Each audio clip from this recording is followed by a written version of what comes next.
kopijām, neseko no kopijām, nepērk. Tu vari atkārtot, pielāgot savai nišai, kaut ko pamainīt. Tu tieši tādu pašu tad ir auzas.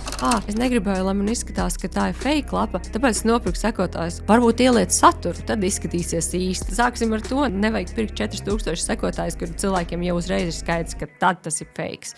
Samazinājās rādītāji, saturs ir vainīgs. Tavs saturs vairs neinteresē. Vienmēr ir vainīgs tavs saturs. Tas ir jāpieņem. Frekvencijas, kas cik reizes ir redzēta viena tā pati reklāma, ja nav vismaz 9, nebūs. Vienkārši nestrādās tā reklāma. Tas cilvēks ir jānobombardē vairākas reizes.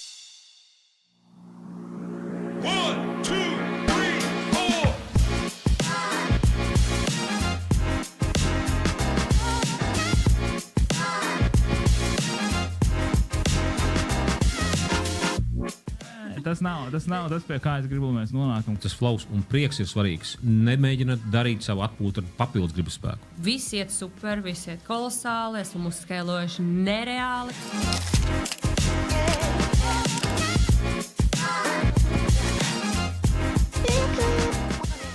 Čau, Santa. Čau. Kā tev iet? Ļoti labi, darbīgi. Darbi ir pilns rokas. Jā, Q4 periods arī organiskajā mārketingā. Tev arī ir tā, ka var just Jā.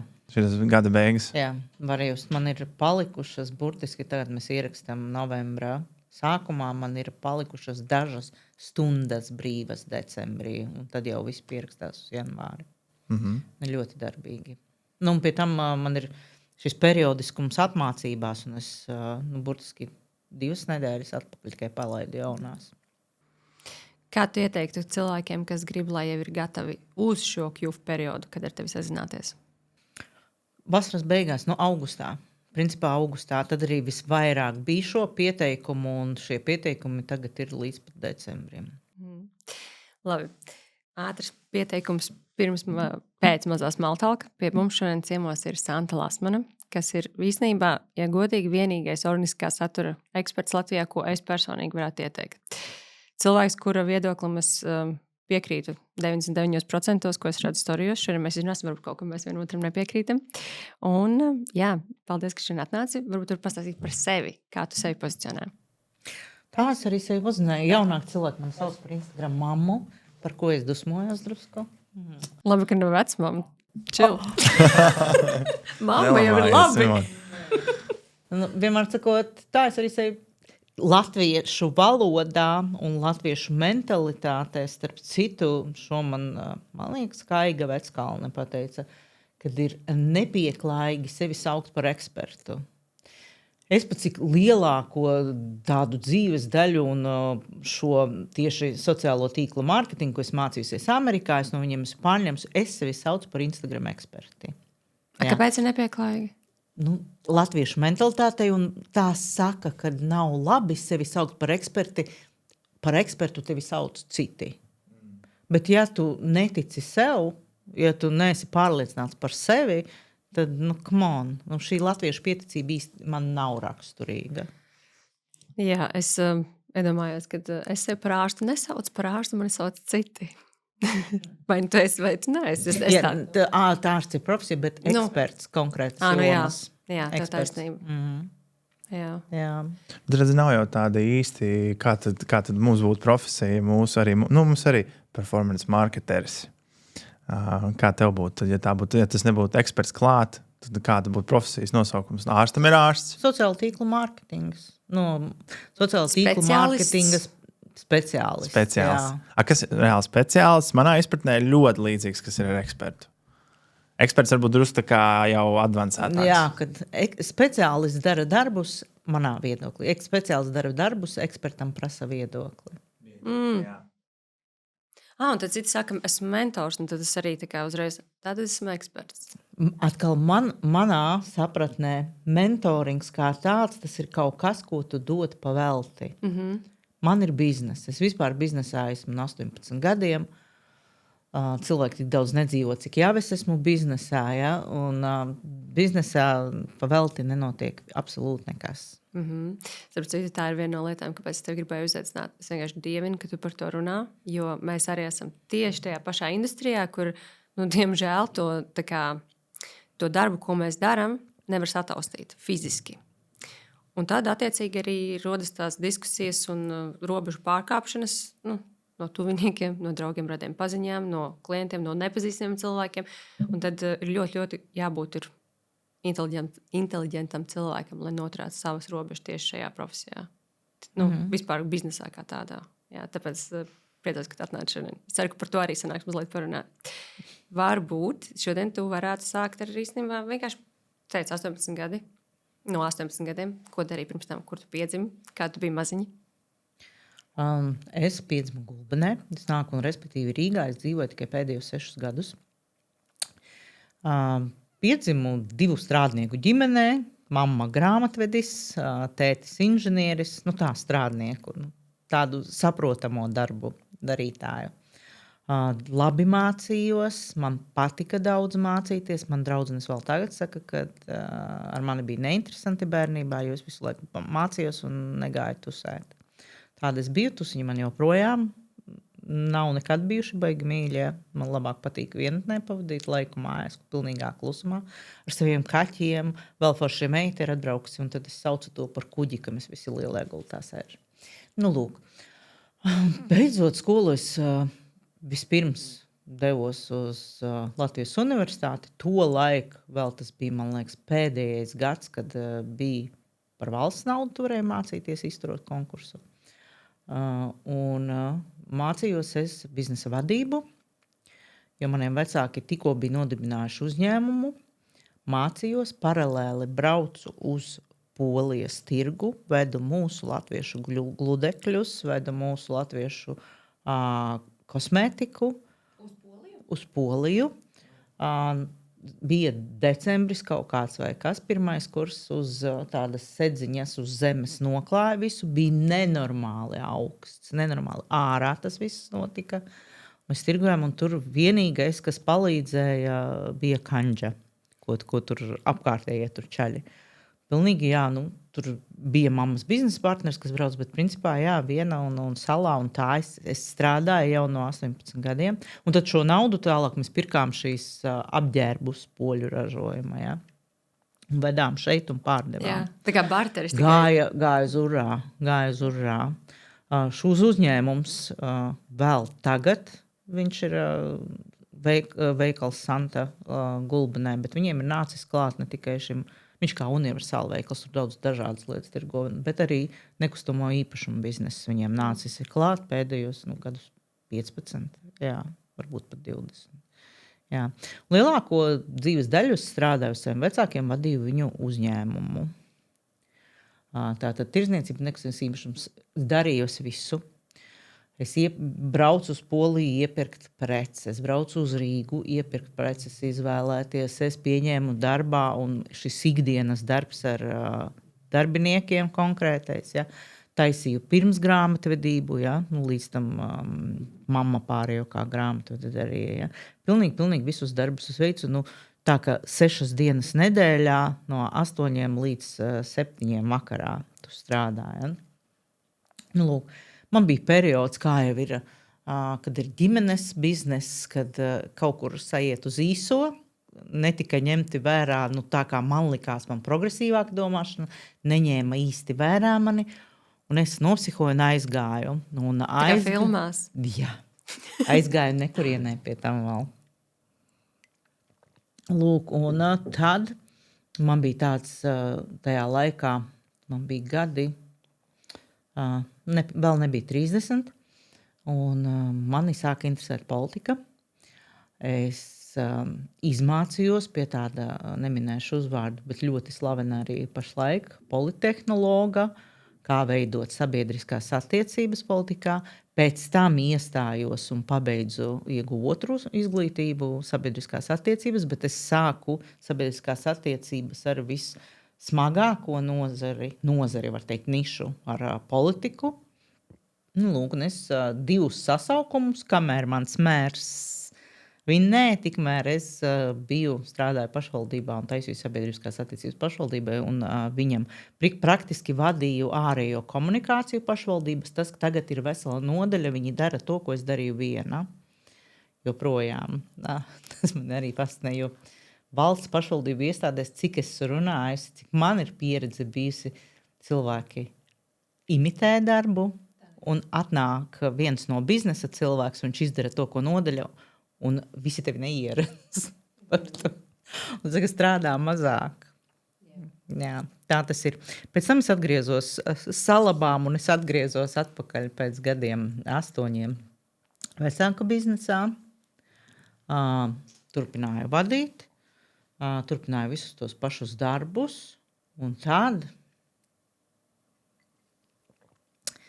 tad man personīgā dzīvē šis tas samainījās, es izšķīros, un man nācās, bet paldies Dievam, ka nācās, es izmainīju dzīvi pilnīgi, pa 180 sanāk, un devos uz Rīgu un izmācījos šī sociālo tīklu mārketingu, man 3. izglītība, un sāku strādāt ar Instagram.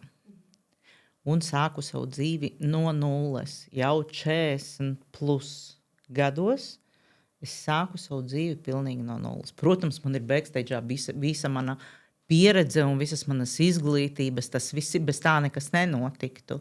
Bet tāpat ar pusaudzi bērnu es atnācu uz Rīgu, noīrēju dzīvokli, sāku iegūt klientus un strādāt šajā nozarē pirms 6 gadi. Tāpēc, ka man kaut kad jau sen bija galvā tas, ka jāstrādā tas darbs, kurš tev patīk, kurš ir tavs hobijs, un tad tas nebūs tavs darbs. Tas man ilgi skanēja jau, es nezinu, no cik gadiem, un es Instagramā biju visu laiku. Es Instagram veidoju gan uzņēmumam arī, ne tikai Instagram sociālos tīklus, arī Facebook, un tolaik vispār mēs sākām ar draugiem LV.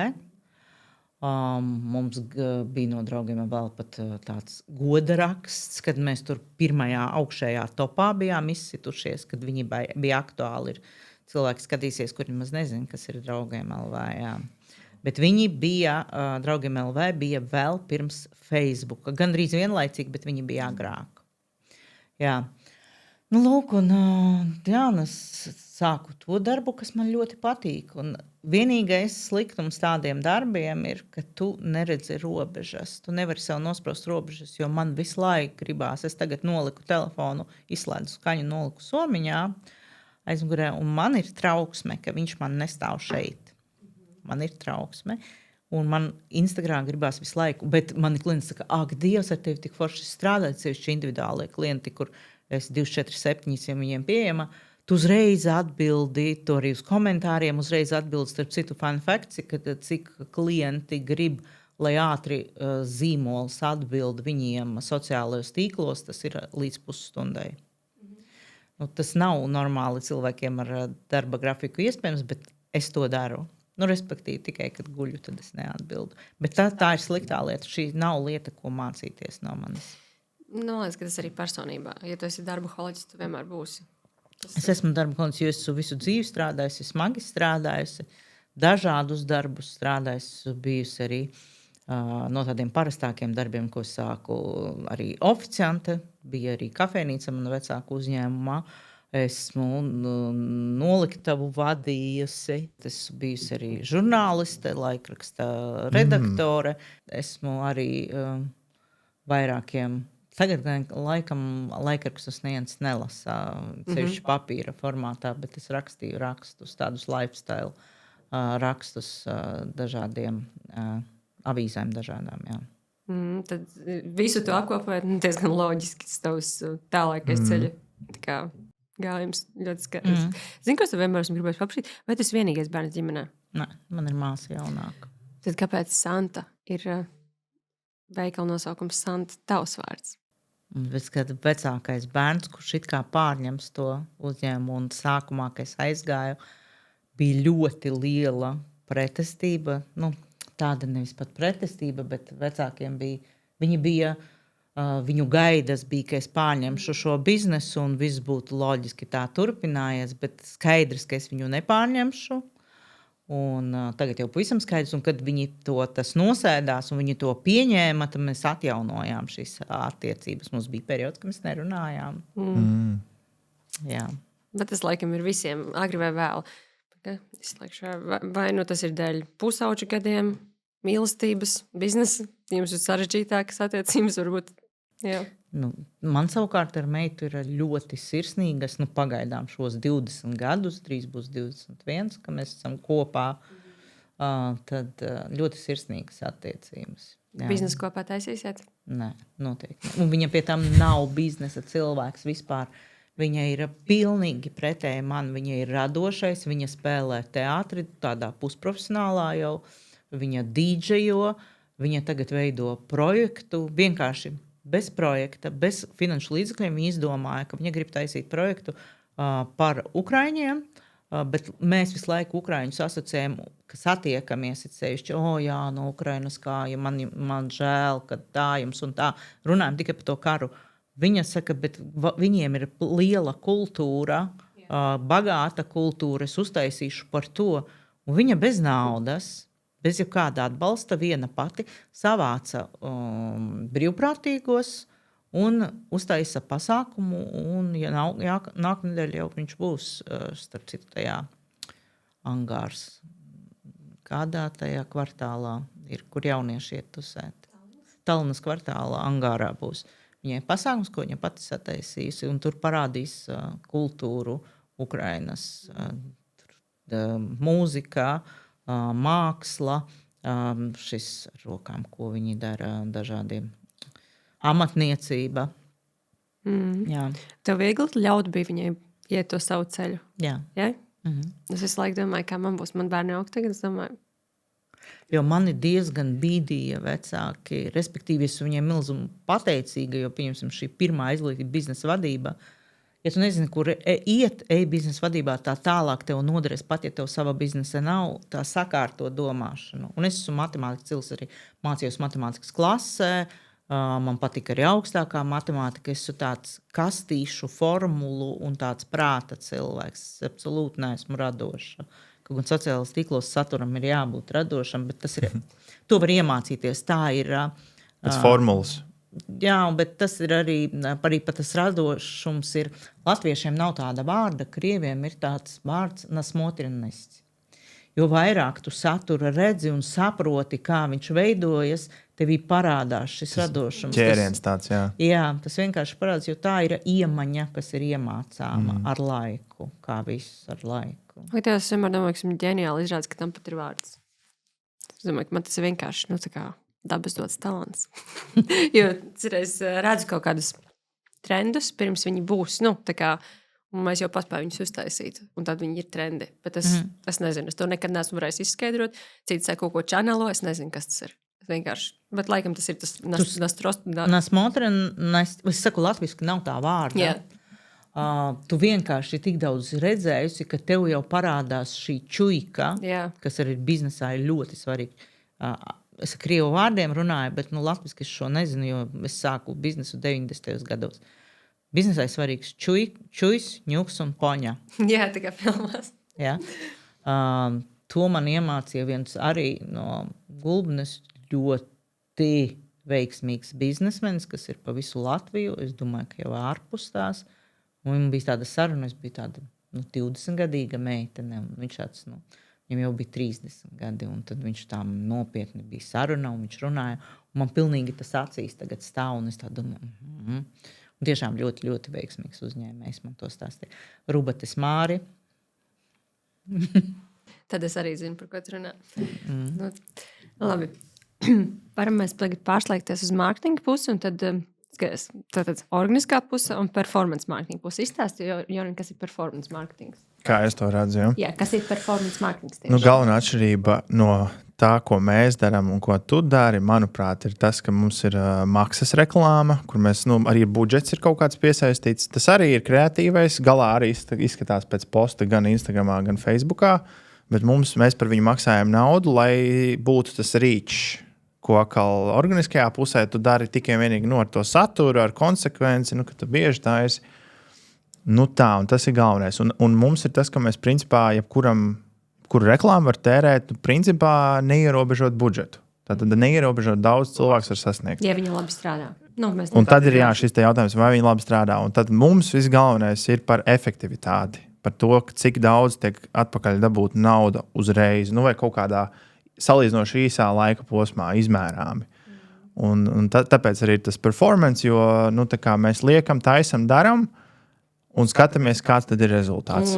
Kam ir rezultāts? Jā, tas, ko gribu pieminēt, vēl mēs tādā veidā varam iztestēt lietas, ko organiskajā saturā ļoti bieži lieli uzņēmumi vispār neatļautos likt. Tā kā vispār tur dažādus dīvainus fontus, pateikt tādas lietas, ko viņi kā brands nevarētu atļauties pateikt. Bet tad arī mēs varam palaist reklāmā pirms sadarbības ar influenceriem, kas atļaujas pateikt, kas atļaujas izskatīties, uzvesties, dažādos veidos.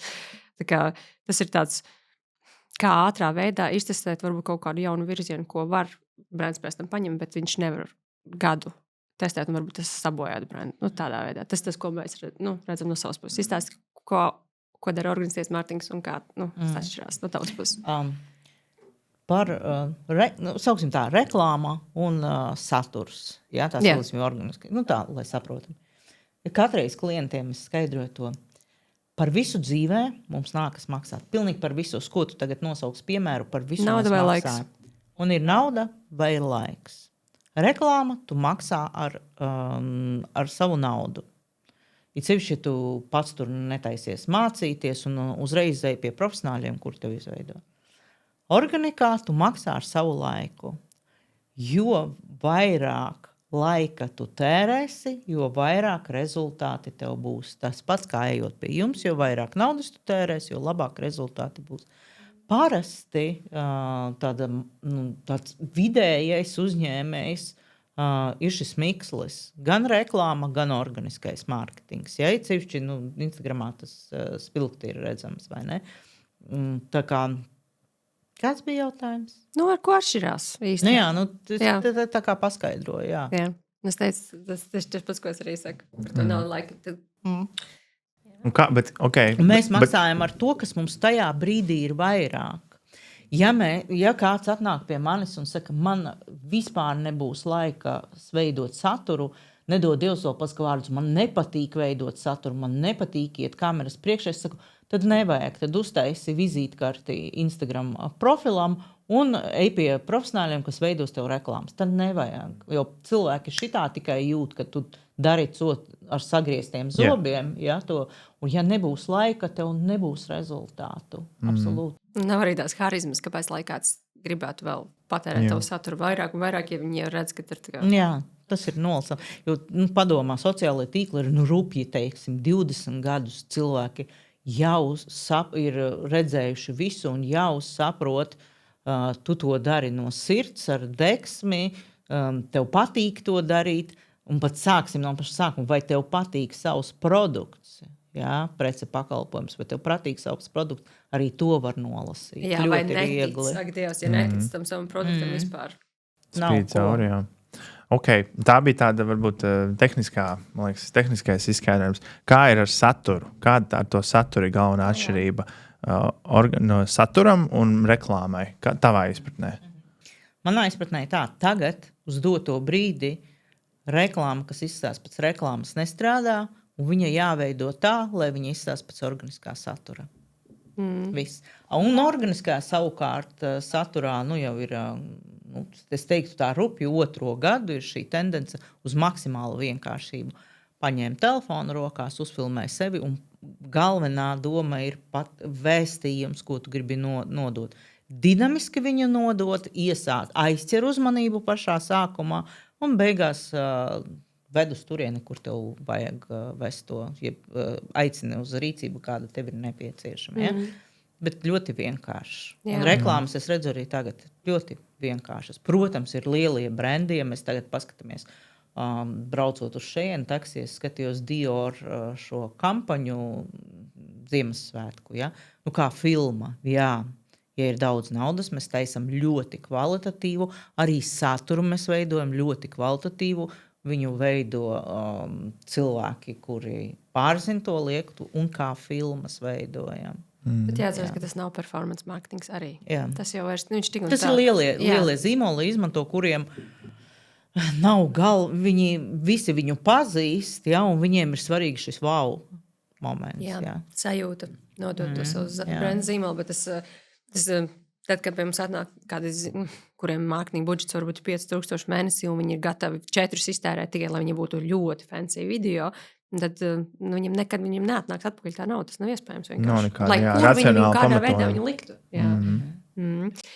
Es pilnīgi arī piekrītu par to, ka arī reklāmās tam saturam ir jābūt tā kā dabiskam. Natīvam. Tāpat arī mums tieši ir koncepts tāds ugly ads, kas skaits neglītās reklāmas.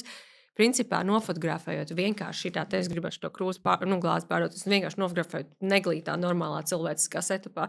Viņi nostrādā daudz labāk nekā, ja tas būtu nopulēts, vēl ar AI apstrādāts kaut kas. Tas es saku, tendences jau vienalga, maksas reklāmas vai parastais organiskais saturs, viņas ir vienādas, jo patērētājs nosaka tendences. Viņi ir noguruši no šiem, es nezinu, Chanel somiņām, no luksus dzīvokļiem, kuriem lielākā daļa vienkārši ienāk izīrē to dzīvokli uz stundu un veido saturu, jeb reklāmu. Viņiem parastais dzīvoklis, bardaks aizmuguri. Man vislabākie rīli, kas man ir aizgājuši, jo neskaita kaķu, bet kaķi tas ir ārpus, ja? Tie vienmēr labi ies, es jau zināju, ka es publicēju kaķu video, es zināju, ka viņš aizies virāls. Tas, kur es viņam karoti sienu vai tajā liftā ceļa augšā. Lūk, bet tāda normāli, vienkārši es sēžu, ne īpaši nokrāsojusies, ne kaut kā sapucējusies, sēžu uz grīdas un kaut kādas lietas stāstu, un aizmugurē ir gulta. Tur nav ne īpaši ne smukums, nekā.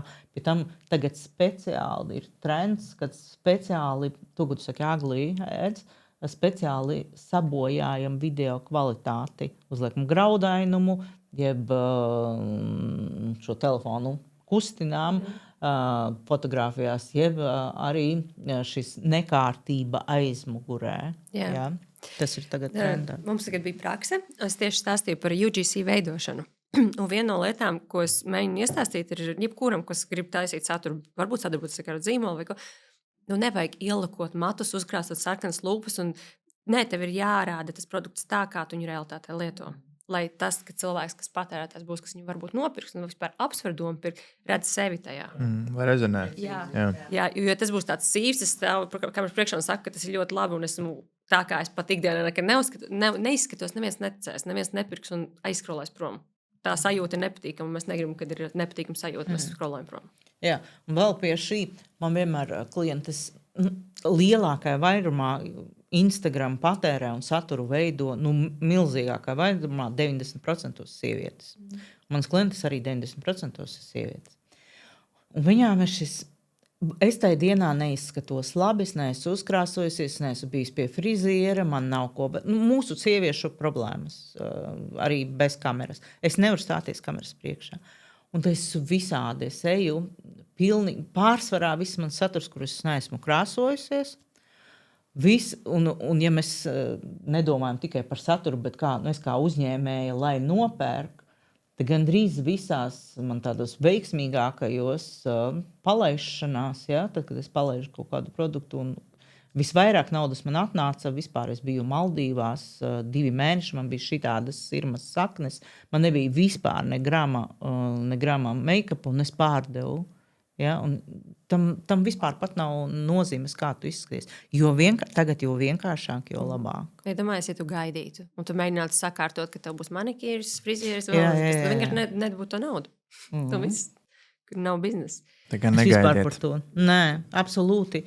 Tā kā svarīgākais ir, vai man ir sakāmais, kas norezonēs ar tavu mērķa auditoriju, ja? Un vai viņiem tas šis sakāmais, viņi gribēs viņu dzirdēt. Vienkārši, tu pat vari uztvert sevi kā radioaparātu, kas tikai pasaka, svarīgs ir vēstījums. Kā tu izsies? Protams, ir jābūt harizmai, bet šī harizma, jeb brīvi paņemt telefonu un sāk runāt, viņa arī ir iemācāma. Jā. Es nesen ieliku savu pirmo rīlu, speciāli aizrakos līdz apakšai un ieliku savu pirmo rīlu. Šādas acis un tā. Jā, un tā pa teikumiņam. Es ierakstīju tikai pa teikumam, jo es nevarēju vairāk atcerēties. Šitādas acis nobijušās un taisna muguru un sēžu. Salakoti mati, make-ups, šitā ten. Tas bija mans pirmais rīls. Visi mēs izejam tāpēc, ka mēs mācamies. Un ir prakse. Es tieši gribēju teikt, ka mēs jau varam labāk mācīties, kad mēs dzirdam. Mēs tagad arī mācāmies to nevis runas skolu, bet citā vietā, bet arī runāt. Un tad, ja es neklausītos, kā es runāju, es nekad nezinātu, es nevaru to uzlabot. Un tad, kamēr es nesākšu, es nevarēšu vispār neko uzlabot. Un tas tā kā nebeidzamais aplis. Un tad, Tā ir praksa, caur darīšanu. Diemžēl jālauž sevi. Jālauž visiem sevi. Un tie, kas domā, ka mēs ļoti bieži uzņemam, saka, ko tad es vecs, tur ne tā izskatos, kurš gribēs man redzēt. Tevi tieši gribēs redzēt. Tieši tevi gribēs redzēt, nevis visas to perfekto. Jo man ļoti patīk, ka tu pieminēji par īrētiem dzīvokļiem. Tas jau vairs nav noslēpums. Mašīnas īrē, dzīvokļus īrē. Puķis sev pērk. Jā. Un tas maisiņus tukšus zīmolu. Jā. Pērk. Un tas vairs ir tik nebaudāmi pat. Jā, tāpēc, kad meli, neīstums, maskas, tas viss cilvēkiem vairs neinteresē, un tas ir smieklīgi patiesībā. Esi īsts, tāds kā tu esi. Jā, jo patiesībā tās sievietes, kas iepērks tādos veikalos, viņas taču nestaigā pie iela ar tiem maisiņiem. Vispār ne. Viņas pie iela vispār nestaigā, viņas iesēžas mašīnā un viņas aizved uz mājām ar maisiņiem. Tieši tā, tāpēc pat tādā veidā tu pat nenoķer to auditoriju, ko tu teorētiski mēģini imitēt. Tāpēc tas ir vienkārši muļķīgi. Tā ir. Lūk, es sagatavoju dažus teikumus, un tad pateiksi, tu piekrīti, nepiekrīti, un tad kaut ko nokomentēs. Varbūt tev ir kāds piemērs. Tas ir lietas, no cilvēku viedokļa šobrīd arī, ko mums ir kaut kādi klienti arī minējuši, teikuši, un tā tieši par organisko saturu. Par mārketingu. Par mārketingu, jā, saistībā ar sociālajiem tīkliem. Organiskais saturs bez sejas ir uz pusi vājāks. Jā, taisnība? Precīzi, jā. Pavisam, vēl nesen, teiksim, pagājušā gadā, šī gada sākumā vēl bija tāds negarš trends, šis saturs bez sejas. Un daudzi joprojām tie saucamie Instagram eksperti, šie Instagram eksperti, viņi joprojām saka, ka tu vari veidot bez sejas. Tas ir vienkārši, lai pārdotu savu produktu. Nestrādā. Tas ir tīkla mārketings. Cilvēki nopērk paku ar šo produktu par to, ka tu faceless vari uztaisīt, un tad tev pēc tam viņš ir jātirgo tālāk. Tas ir tīkla mārketings, tāpēc tā tas ir radies. Man patīk, ka tu to pieminēji, tas ir vienkārši tik smieklīgi. Mēs uztaisījām to viral izaicinājumu tikai tāpēc, lai debankotu šo domu, vai tā var vai nevar izdarīt. Un protams, ka nevar. Tas ir pat tad, ja tev izdodas uztaisīt, tā kā to māca, jo mēs nopirkām vairākus kursus, lai iziet, un mēs apkopējam visu, ko viņi saka darīt. Mēs uztaisījām izaicinājumu, mums bija balvas tiem, kas uzvarēja. Bet tā doma bija tāda, ka vienkārši izdarīt visu, ko šie eksperti liek darīt, lai tu ātri kļūtu slavens. Teiksim tā. Bija, protams, kaut kādi video, kas vienkārši random aiziet viral. Tāda vienmēr būs, un tā ir. Bet kur ir problēma? Pirmkārt, vai tev nemaz nenāk sekotāji, vai arī tev atnāk sekotāji, kas ir pilnīgi bezjēdzīgi. Tu jau tev tālāk to monetizēt. Kāda tev ir jēga no tā visa? Tas vienkārši, mēs speciāli uztaisījām tādu, lai pārbaudītu, kā tas strādā. Ja mēs to paši darām, tad mums tas ir ļoti ilgi un cik reizes mums tas jādara. Bet mēs uztaisījām, ka daudz cilvēku piedalās. Mums piedalās kaut 400 cilvēki tajā. Un tad rezultāts tāds arī ir. Protams, kur bija gan TikTokā aizgājis, gan Instagramā, bet saka, tie bija pilnīgi neprognozējami video. Bez nekāda iemesla. Otrais viņiem tas nesanāca. Kur neko arī no biznesa viedokļa neko īsti nedod. Tas tikai pēc skatījumiem tiecies. Bet tagad varbūt mēs varam tirgot kursu par to. Case studies ir. Jā, jo cilvēki arī daži, mana auditorija uzņēmēji, ja? Daži uzņēmēji, kas ir sākotnēji, nesen ir sociālos tīklos, viņi domā, svarīgs ir sekotāju skaits, tāpēc svarīgi ir viral rīli. Un otrs, šis skatījuma skaits, un otrs sekotāju skaits. Viņiem liekas, ka ir svarīgs, un tad vienalga kā. Un tad parādās šie konkursi, sadarbības ar influenceriem, kur vispār nav viņu mērķa auditorijas. Pieņemsim, mani joprojām izbrīna, ka nopietni zīmoli, pieņemsim tas pats Stockmann, kur ir jaunieši tur neiet iepirkties, masveidā, jā. Bet sadarbības ar tādiem jau bērniem, 20 gadniekiem, kuru sekotāji nav vispār viņa auditorija. Bet ir aģentūras, kas Latvijā vispār par aģentūrām, to es tā varu pateikt, kad Aģentūras savējos vienkārši visu laiku dod savējiem sadarbības, bet tam uzņēmumam vispār nekas no tā nav. Jo ir nepareizais pretī influencers. Un tad atnāk pie manis, saka, nestāsti man par influenceru mārketingu, viņš nestrādā. Un es saku, labi, tavs produkts ir šis, esmu labi izpētījis, ceļš, ka es stratēģijas taisa uzņēmumiem. Jā, man ir šis tavs produkts skaidrs, ar ko tu līdz šim esi sadarbojies ar tiem. Es saku, kāpēc?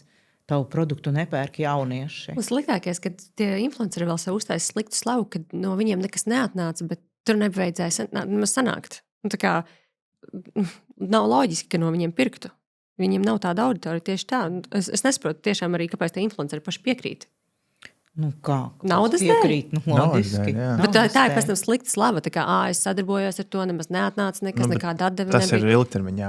Jā, bet tas gan, kad sadarbībās ar influenceriem tu nevari prasīt tieši man no tevis jāatnāk ir tik un tik klientiem.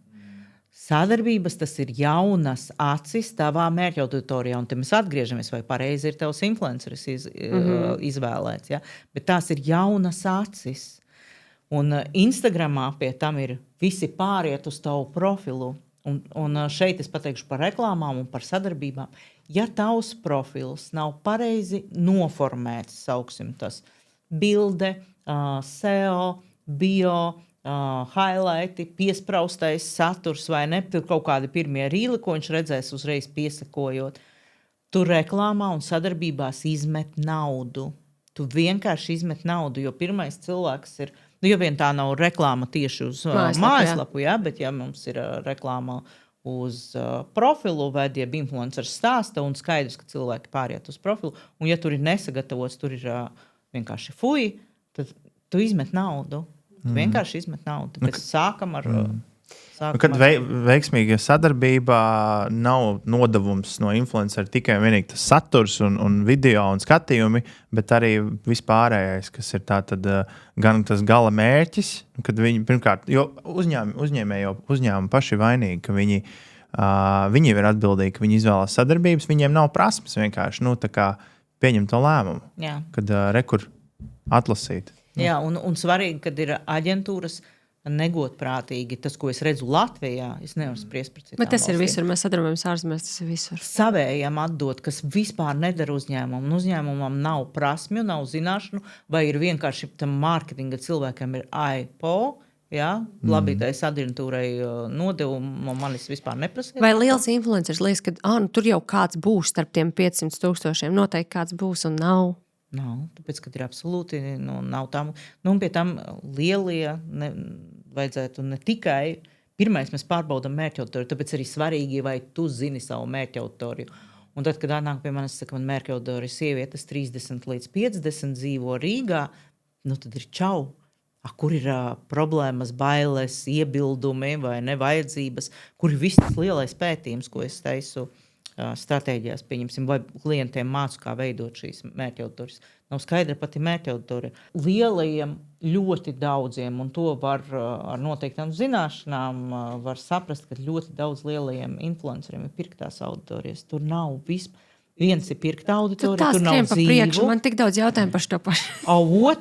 Otrs, kas ir, kad ir ļoti daudz, pieņemsim, Latvijas zīmols, kas tirgo tikai Latvijā. Un viņš šis ir pazīstams influencers ar viņu. Un tur ir 50% Muhamedi un Džoni. Es viņus tā saucu.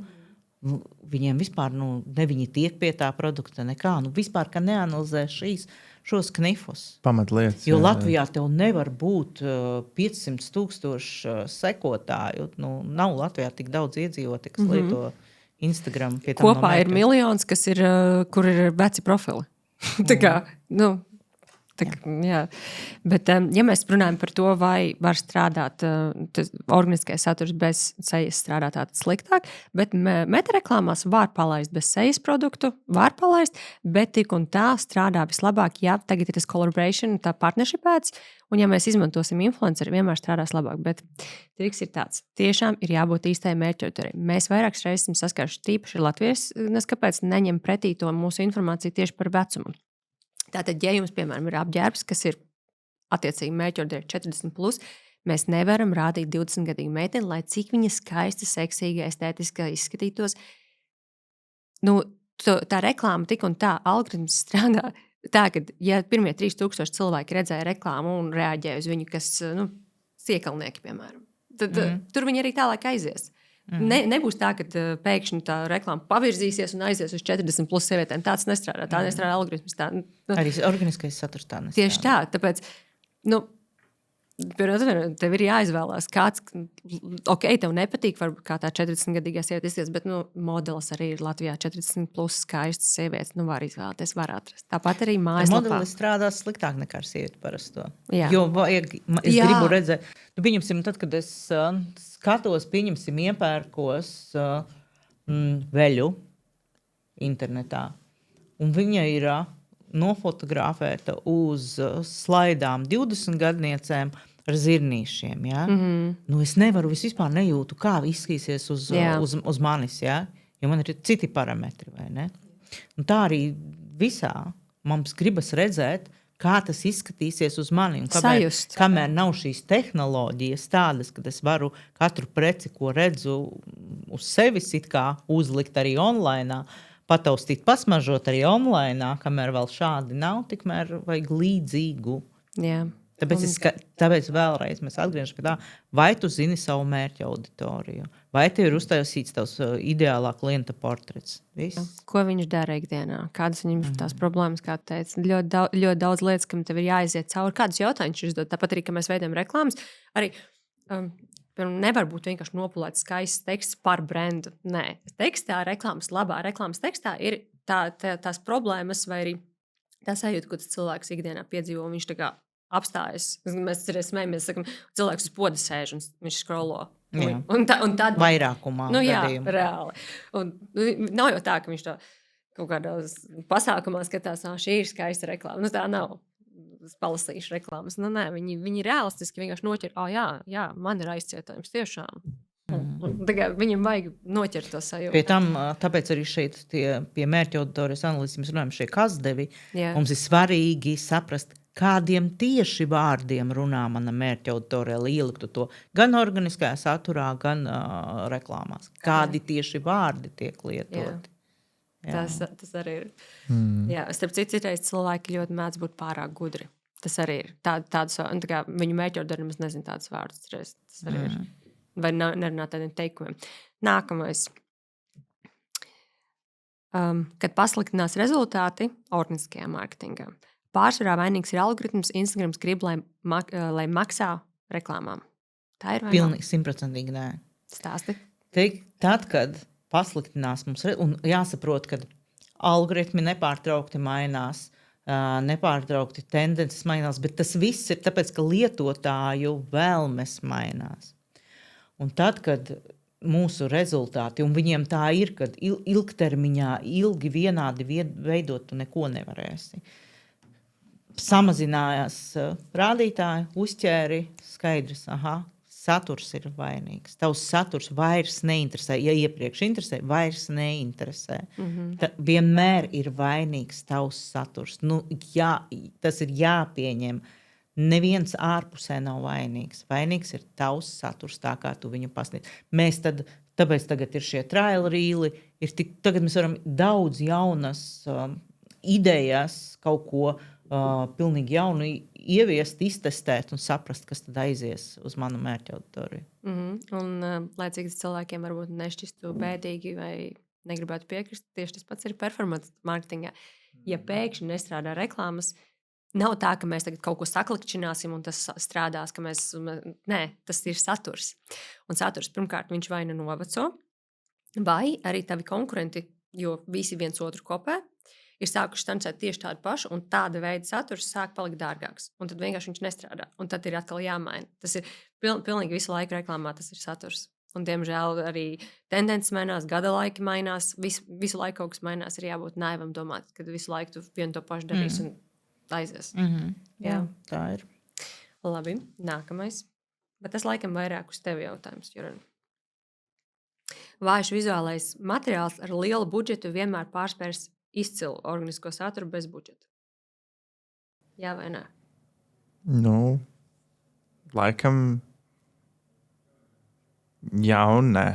Es varu teikt, jā, nē. Nu, labi. Vai vājš vizuālais materiāls ar lielu budžetu var pārspēt organisko saturu? Nu, drīzāk jau nē, jo redzi, ja tev ir slikts vizuālais materiāls, slikta reklāma, slikts posts, kurš nerezonē ar auditoriju, visu, ko mēs iepriekš runājām, kurš nav veidots viņu valodā, kurš ir neaktuāls viņiem, nu, tu vari guldīt, cik tu vari naudu tur.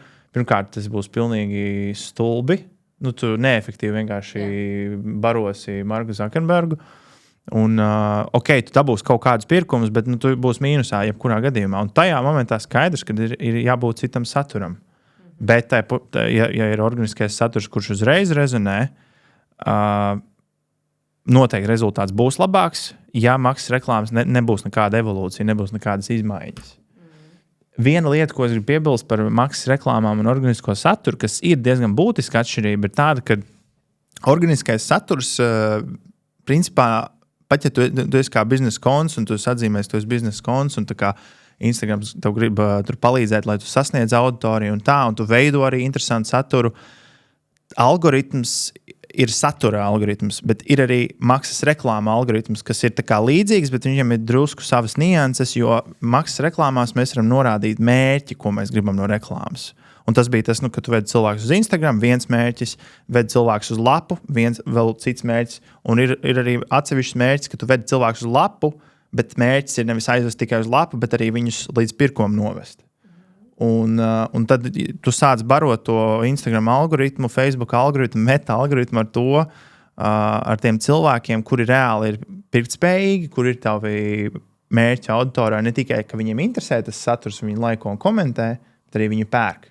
Un tā ir tāda, man liekas, būtiska atšķirība arī, kas, organiskajā pa lielam, tur jau nav tāda iestatījuma, ka tu vari ar pirkumiem to likt. Un tāpēc arī ir tā, ka, jā, tā kā... Es domāju, cik liels ir organiskais konts. Cik liels, tā, jo lai arī cik milzīgi tie budžeti būtu, piemēram, Meta reklāmā, nav jau tā, ka tur vienkārši ir milzīgi budžeti, tagad panāks to, ka tev būs labs bizness un viss izdosies. Mums ir ļoti daudz tādi konti, kur, Amerikā ir tāda iespēja viņi tādā veidā tur kaut kā tos nodokļus apiet, kad lielas korporācijas, viņas nopērk kredītus Metā, bet viņi fiziski viņus nevar iztērēt. Un tad viņi tos kredītus dod citām aģentūrām iztērēt. Un sanāk, ka kāpēc citiem ir tas izdevīgi, viņi dod tev man jāatmaksā tikai 75%. Tev iedod 100 eiro, tu man tikai 75. Un tad tās aģentūras tādā veidā to dara. Un tad ir tādi, pie tā jau netiek parastie mirstīgie, tiek tikai tādi lieli uzņēmumi. Un mums ir bijuši vairāki tādi, kas... Tā kā viņiem ir tas 25% atlaide reklāmām, maigi sakot, tad viņiem tāds, pofīgi, laid, ko gribi, vienkārši itīgi dedzina naudu, mums šitā summa obligāti ir jānodedzina. Bet, kur ir problēma, tad, ja tā reklāma tiešām ir slikta, un lai cik tev liels tas budžets būtu, gada griezumā, ja tu visu laiku esi negatīvi, tu iedomājies, ja tas ir, piemēram, 1 miljonu apgrozījums, un tev ir tomēr nevis 25% sliktāks reklāmas, kā varētu, bet 26%, tas 1% tev ir jānosaka no sevis, un tas ir mīnus, un tas ir negatīvs. Tā kā, lai cik tev liels būtu budžets, mēs esam redzējuši tādus ļoti daudz keisus, kur, lai cik tev būtu liels budžets, ja tas mārketings ir slikts, un tiešām nav svarīgi, vienkārši viņš nestrādās. Un organiskais saturs, es zinu, Latvijā ļoti daudzus influencerus, kas tirgo savus produktus, kuriem tiešām labi sanāk, un viņiem ir tik liels tas organiskais rīšs tieši Latvijā, un viņiem tas ir Latvijas konts, un viņi nevar pārdot nekur ārzemēs, tad viņiem ir ļoti dārgi. Kad viņiem nav jēga laist Latvijā reklāmu, jo viņus tāpatās, viņi visi zina, tur ir ļoti maz summu, nav vienkārši jēga reklamēties. Un tad es teiktu, ka šajā gadījumā organiskais saturs uzvar tādiem, jo mums ir ļoti maz populācija. Mēs organiski varam to izdarīt ļoti labi. Jā. Tas gan jā, ir ļoti daudz īstenībā, piemēram, ar veiksmīgiem uzņēmumiem, kur ir pamatā uzbūvēti ar mārketings bijis organiskais saturs kā galvenais, kas ir uzbūvējis. Maksas reklāmas viņiem tikai tad, ja viņi grib iet ārzemēs, bet tas būs tik dārgi, viņiem būs šoks. jo visu laiku nāca bez maksas, relatīvi bez maksas ar viņus darbu. Tas nāk ar darbu, protams. Jā. Jā. Labi, nākamais jautājums. Tā. Jā, bet redziet, labākais ir kombinēt abus kopā, un tad biznesa būs stabilāks, jo maksas reklāmām plus, ka viņas ir stabilākas. Paredzamākas, jā. Tā kā tev nav tās izmaiņas, tās satura radošums, tik daudz jāpaļaujās uz to.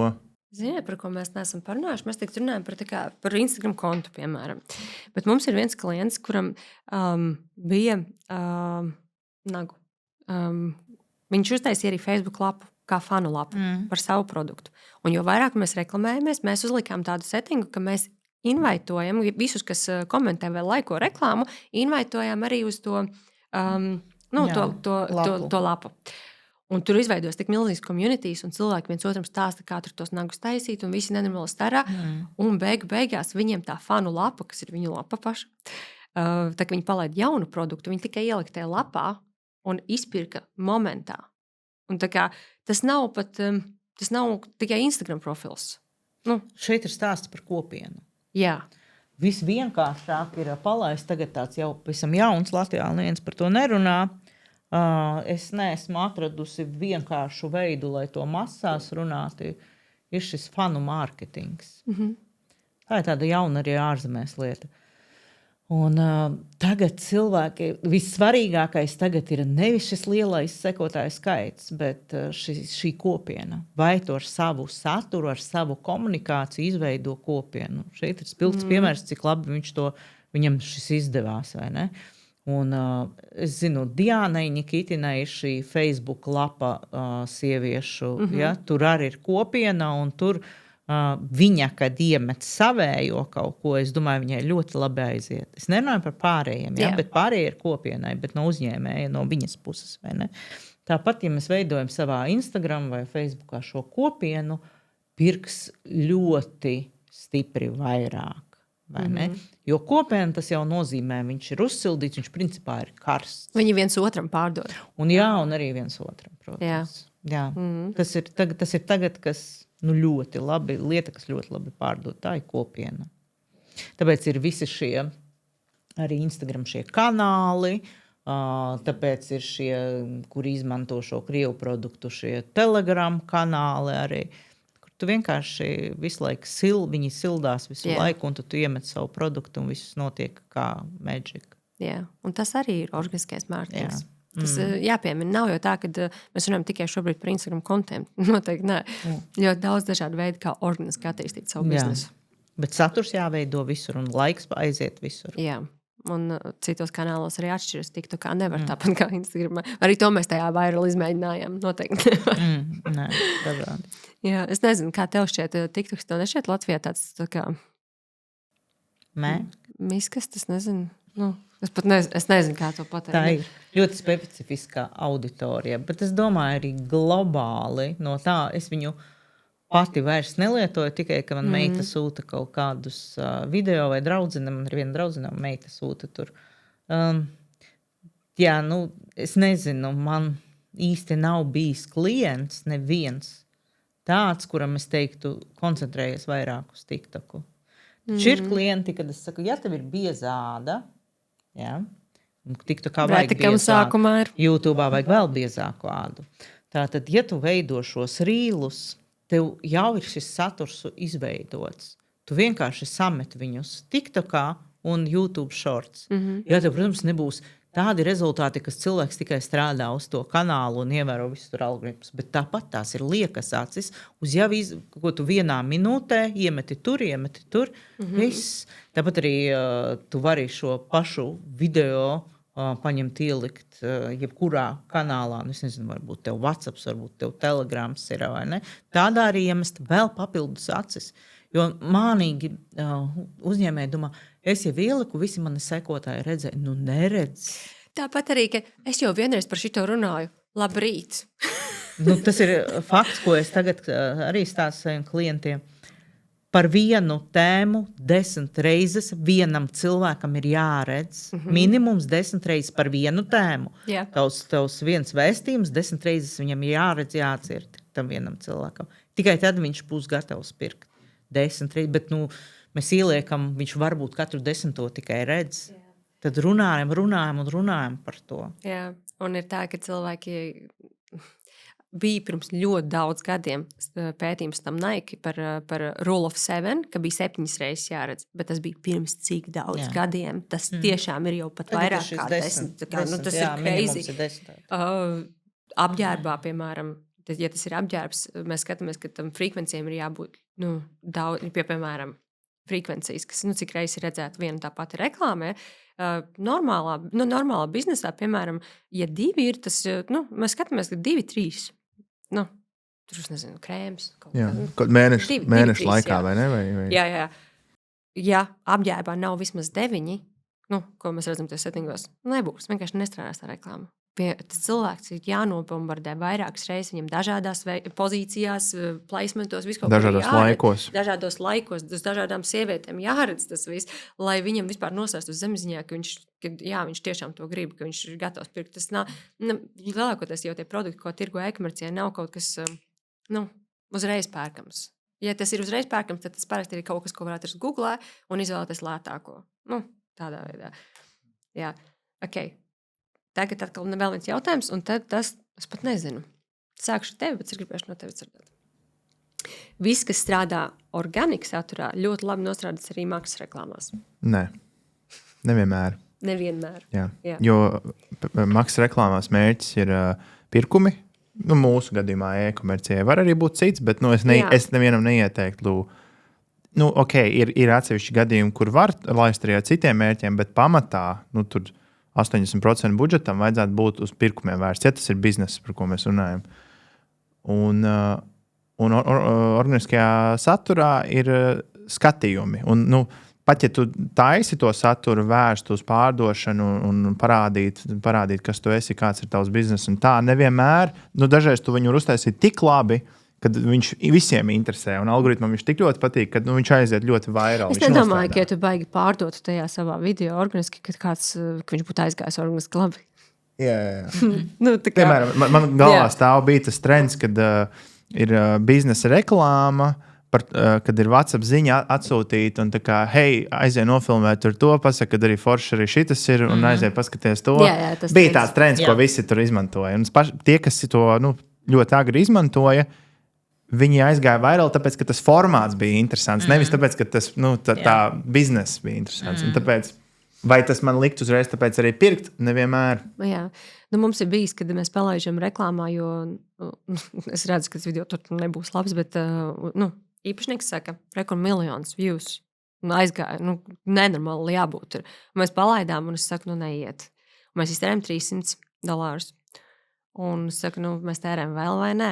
Bet ir jātērē vēl. Taču kaut kas aizgājis vairāk, bet nē, viņš vienkārši kaut kādu mistisku iemeslu dēļ aizgājis.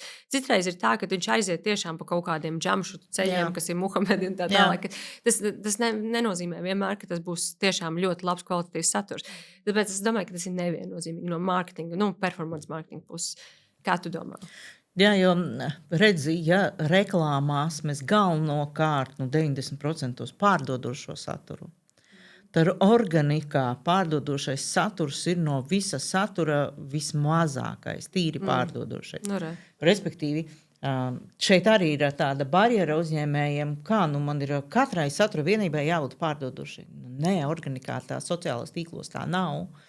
Respektīvi, tas pārdodošais jau ir uz karstajiem, kuri jau ir uzsildīti, bet tev taču ir jāsilda viņi. Sildi ar savu ekspertīzi, ar vērtīgo saturu. Tev ir kāpēc pirkt tikai no tevis ar to, kas veido lojalitāti, tavu atpazīstamību. Un tikai pārdodošais ir, es vienreiz minēju vienā no meistarklasēm, ka ļoti rupji pārdodošo varētu teikt, ka 20%. Bet teicu, ļoti rupji un ļoti atšķirīgi šie skaitļi ir atkarībā no nišas, no tā brīža, kas tev tagad ir pašlaik pārdošana vai tur sildīšana šīs procesa, no sekotāju skaita profilā, no daudzām lietām ir atkarīgs šis procents. Es pastāstīju meistarklasē, lai teiktu, ka es šo veicu profilu audītā un skatos un katram individuāli rakstu. Tagad ir aizgājis, ka šie 20% pēkšņi ir parādījies vai ne, un jau man atpakaļ nāk. Kad nav nekāda noslēpums, ka pie manis meistarklasēs un manās apmācībās nāk tie paši, kas ir eksperti, kas Latvijā arī tirgo tik zem segvārdiem, bet tas viss ir atrodams. Jā. Bet labi, jā, kad no tevis mācās, kur parādās eksperts, no tevis mācās citi ala eksperti. Kur parādās. Jā. Bet tā kā liela šī atšķirība, es teiktu, milzīga ir organikai un reklāmai par šo pārdodošu saturu. Noteikti. Bet īstenībā, piemēram, lieliem brandiem, mazi brandi fiziski nevar atļauties tērēt budžetu uz atpazīstamības tiem postiem. Viņiem vienkārši fiziski nav. Viņiem arī nav laika gaidīt, kamēr tas atmaksāsies. Bet ir lieli, piemēram, sportwear activity, kas ir sporta apģērbs. Ļoti liels zīmols.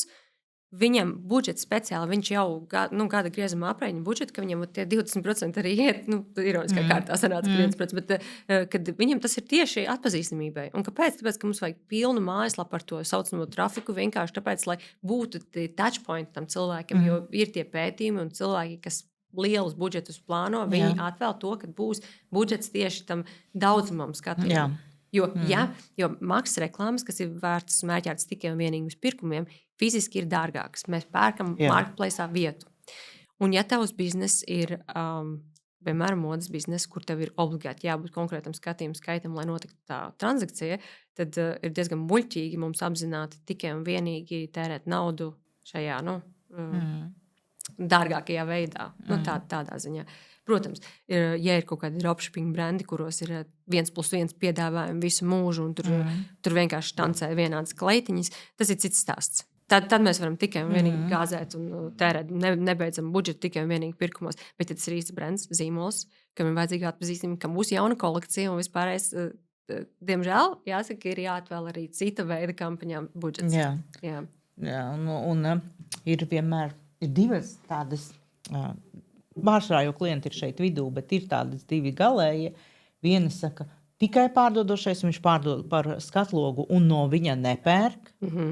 Otrs, nepārdošu tikai, lai ir skatījumi, virāli rīli, kaut kādi trendi, ekspertīze un pārdodoša nav, un viņa arī nepērk. Tev ir jābūt šajā vidū visu laiku, vai ne? Un tas arī pakalpojums sniegšanas biznesiem. Tas nav tikai par produktiem. Īstumā ļoti daudz. Jebkuram. Labi. Jautājums tev. Apgalvojums. Postēt. Labāk vienu reizi nedēļā izcili nekā katru dienu viduvēji. Es teiktu katru dienu viduvēji. Labāk. Tadā! Jā. Jo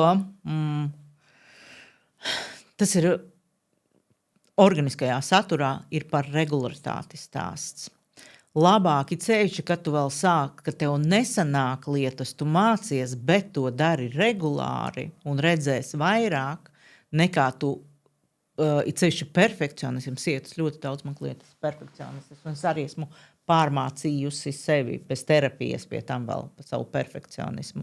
Nekā koncentrēties uz vienu, sataisīt, un tad ir tāds abloms, ja viņš neaiziet. Tāpēc es saku, organiskajā saturā regularitāte ir virs kvalitātes. Ja? Nevar būt pilnīgs mēsls, ja? Kur tu nevienas 10 skatījumi, vai ne? Es nerunāju par tādām galējībām, bet ja tādās normālās, jau vidējs saturs, tad tomēr regularitāte vinnē. Man patīk, es nezinu, kas tas bija, bet kaut kas ielicis, man liekas, ka reklāma tā vispār bija. Respektīvi, ka cilvēki nepadomā par to, kad ir 10 posti un katram 300 skatījumi. Bet pieņemot, ka tev nav auditorija, tie katru reizi ir jauni cilvēki, tie ir īstenībā ļoti daudz kopā, 10 postos ļoti daudz skatījumi. Un tā vietā, ja tu būtu gaidījis un mēnesi taisījis vienu, kuram būtu 600, tev liktos, ka vienam tam ir vairāk, bet tas kopsumā ir mazāk. Ja tu publicē vēl pie tam retāk nekā nedēļā, minēja mēnesī, tad tev ir tajos satura veidotāji tajos punktos, tu esi vispār apakšā. Ja algoritms jau no sākuma uz tavu saturu skatīsies slikti, ar aizdomām, pieliec kādu epitetu tu gribi. Ja? Jā. Es teiktu, ka no maksas reklāmas viedokļa, kad viņam nav dati, lai zinātu, kam rādīt, kam interesē tas saturs. Bet algoritms ieliek katram ir savi punktiņi, mēs katrs sacenšamies par algoritmu uzmanību. Tas ir pakārtoti par lietotāju uzmanību atkarībā no tā, kurā mēs no šiem punktiņiem esam. Mums jau dod lielāku augšgalam, jau ir lielāks labvēlība. Tas ir īstenībā kopā ar to likumu par 7 vai 10 reižu likumu, un kad ir jābūt biežumam. Kad tas ir. Un šajā ziņā, kad sociālajā tīklā ir tā lielā tendence, kad autentisks, nepulēts saturs ir labāks, un tas tad būs ir tikai loģiski. Ņemot vērā mākslīgo intelektu, tagad būs tā, ka tev būs ļoti jāpuls, lai parādītu, ka tas ir īsts. Ir tīpaši brendiem, kas tirgo kaut kādus jaunus produktus. Jā, lai nav tā, ka ķīnieši iekaro mūs. Tā, jautājums tev. Maksas reklāmas bez brenda strādās tikai īstermiņā. Kā tas ir bez brenda? Bez brenda, bez zīmola apakšā. Maksas reklāmas bez zīmola. Jā, es piekrītu. Ir sevišķi, ja mērķa autori ir tikai Latvijā. Nerunājam par Latviju vispār. Ja vispār, tad arī jā un nē, bet drīzāk vairāk jā. Kad vajag arī to brendu. Vai kādu apjomu tu teiktu, kad pārdošanām ir vajadzīgs jau tas zīmols? Ja globāli skatāmies, tad mans skatījums būtu tāds, ja es veidotu tādu veidu biznesu, teiksim, e-komercijas biznesu, e-veikals produkts, vismaz es dabūtu stabilitāti, kaut kādu pierādījumu, ka pēc manu produktu ir kaut kāda pieprasījums. Un tad tālāk investētos tādās ilgtermiņa stratēģijās, kas ir zīmols, kas ir tas brands, manuprāt. Un kaut kādi 50,000 mēnesī vismaz vajag iegūt apgrozījumu stabilu un augošu vēl. Un tad ir zīmols tikai visu to ieliks vēl tādā pātrinājumā. Ja tajā. Es piekrītu, es domāju, skaties, piemēram, ja tev nav jau uztaisīts zīmols, tad nedodies kaut kas notiks, tev viņš tiks uztaisīts, bet ar negatīvām atsauksmēm. Jo, piemēram, mums ir bijuši gadījumi, kad produktu neizsūta piegādātājs, un pēkšņi Trustpilots ir pilns ar negatīvām atsauksmēm. Un līdz šim neviens šo zīmolu nav zinājis, bet pēkšņi jau blogi raksta par to, ziņās rāda, pēkšņi tev ir zīmols. Bet ja tu jau būtu pastrādājis pirms tam, un izstāstījis, ar ko tavs uzņēmums nodarbojas, un citiem nebūtu jāraksta tavā vietā un nebūtu pieņēmumi, tad būtu daudz vieglāk šo visu atrisināt. Jā. Tāpēc 50,000, tas jau ir, es teiktu, ka pēdējais mirklis, kad jau tev būtu jābūt jau attīstītam vismaz basic informācija par tavu brendu un vērtībām. Tas cipars īstenībā ir tāds, es laikam nav 50. Cik daudz tev pirkumu ir jābūt? Ir tā, kā Santa teica par to iepriekšējo punktu. Ir baigi daudz faktori, kas ir jāizsver, un to mēs arī, kad mēs sākam sadarbības, mēs parasti arī izsveram un uztaisam tādu auditu, apskatāmies viņu to konkrēto situāciju, un tad jau iesakam un pasakam, hei, tu jau esi nokavējis, tev jau vajag vairāk tieši tādu zīmolu iesaistīties, tur filmēt sevi arī un tā. Tas būs lielāks iedevums, nekā mēs turpināsim tās maksas reklāmas, tikai tur pāris lietas labāk uzlabosim. Tas nedos tik daudz vairāk. Runājot par kautrīgiem latviešiem, citreiz ir tā, ka nemaz negrib rādīt sevi vispār, nekādās reklāmās, nekur. Jā. Un tad, kad mēs sakam, palaižam Founders Story reklāmu, ka tad rekrutē, kā radās šis zīmols, un tad, kad tā reklāma ļoti labi aiziet, tad cilvēkiem ir šoks. Wow, mani, un aiziet, un tomēr pērk. Tāpēc, ka cilvēki labprātāk pērk. Ir tīpaši, ja tev nav unikāls produkts, ja tev ir tā pati jaciņa, kas ir, citur ar citām pogām, bet tāda, tad grib zināt, no kā viņi pērk, ko viņi atbalsta. Jā, tas ļoti palīdz. Tāpēc, es teiktu, ka varbūt pat ātrāk. Jo cilvēki pērk no cilvēkiem, nevis no zīmoliem. Lieli brendi. Jā. Tur. Bet vienalga, tagad, ja mēs skatāmies šo paternu, kad arī lielajos brendos šie CEO vai pat īpašnieki, viņi sāk parādīties saturā. Jā. Jā. Bet arī, ja paskaties pirms kaut kādu Versace, visi jau zina viņa ģimenes stāstu. Nav jau patiesībā tā, ka tas kaut kāds nezināms un nekā tur apakšā nav.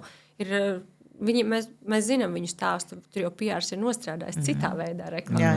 Jā. Vienkārši viņiem cits līmenis. Tas tāpat tur ir filmas, pat Gucci. Jā, es gribēju minēt, tā bija laba filma, un es domāju, ka tā bija ļoti laba mārketinga kampaņa viņiem. Jā. Bet tas ir kāds budžets viņiem ir. Tur, mazliet vairāk. Jā, bet tie principi reāli ir tie paši. Ja mēs paskatāmies to formulu, viņi ļoti tur ir tās pašas lietas. Ir vienkārši, protams, budžets, ir cits nokal sava situācija. Tā kā es piekrītu, ka maksas reklāmas bez brenda strādā tikai īstermiņā.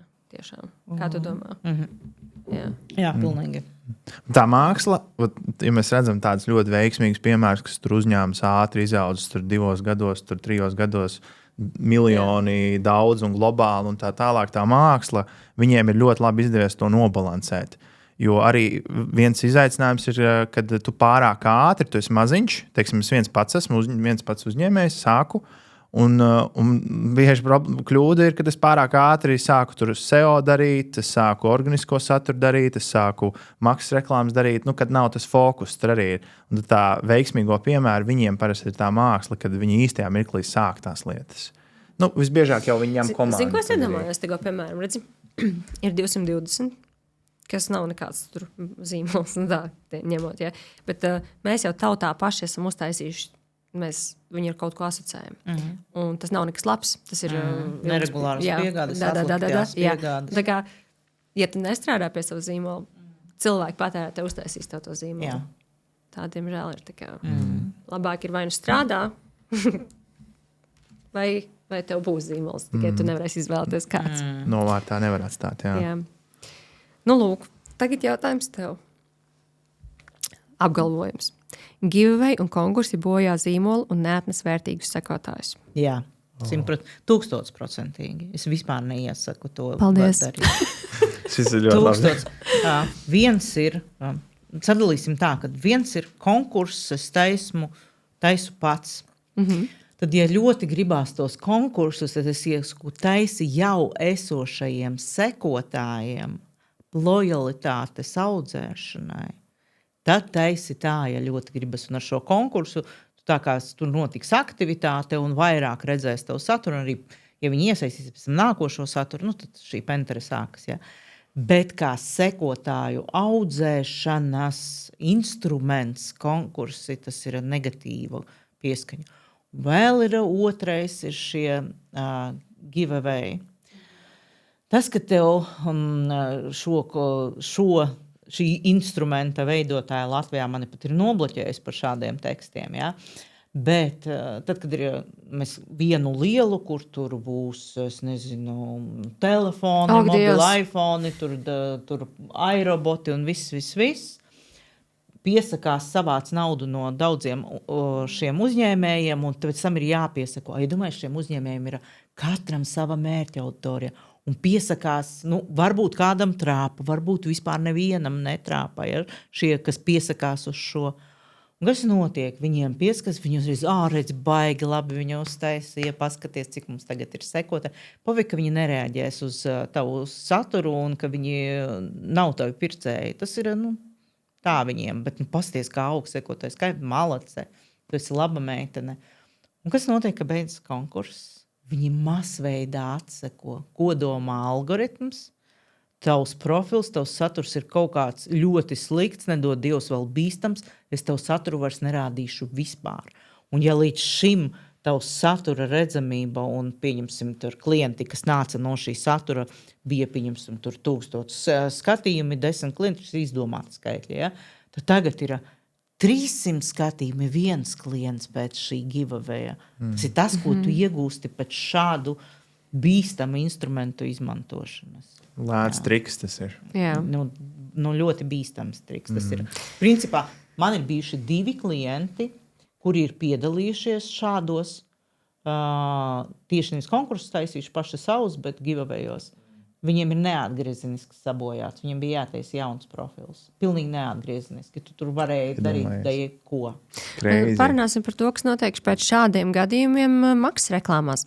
Maksas reklāmās ļoti bieži mums tas funnels sataisīts, un mums ir arī atsevišķa sadaļa, kur mēs arī targetojam cilvēkus, kas engage ar tavu profilu. Tāpēc, kad ir tādi, kas tiešām strādā pie sava organiskā satura, un viņiem ir kolosāli sekotāji, ja mēs palaižam kādas akcijas, vislabāk konvertēsies tieši tie, kas jau ir uzsildīti. Un, ja mēs gribam viņus pēc tam viņiem parādīt, jo retargetingā auditorija mums, kā maksas reklāmām, vienmēr ir visdārgākā. Visdārgākā, jo tas ir limitēts skaits, un tātad tie unikāli cilvēki, un meta vienmēr ņem vislielāko naudu.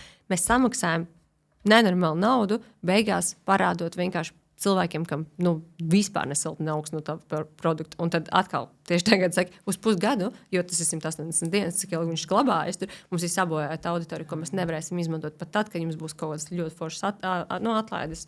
Tas nav vispār nekādā veidā iegums. Pilnīgi nekādā. Un te jau vēl ir viena lieta, ka viņi tev atseko. Jā. Un tur nav jāraud, tur ir jālūdz Dievs, lai visi atseko no tā giveaway. Jā.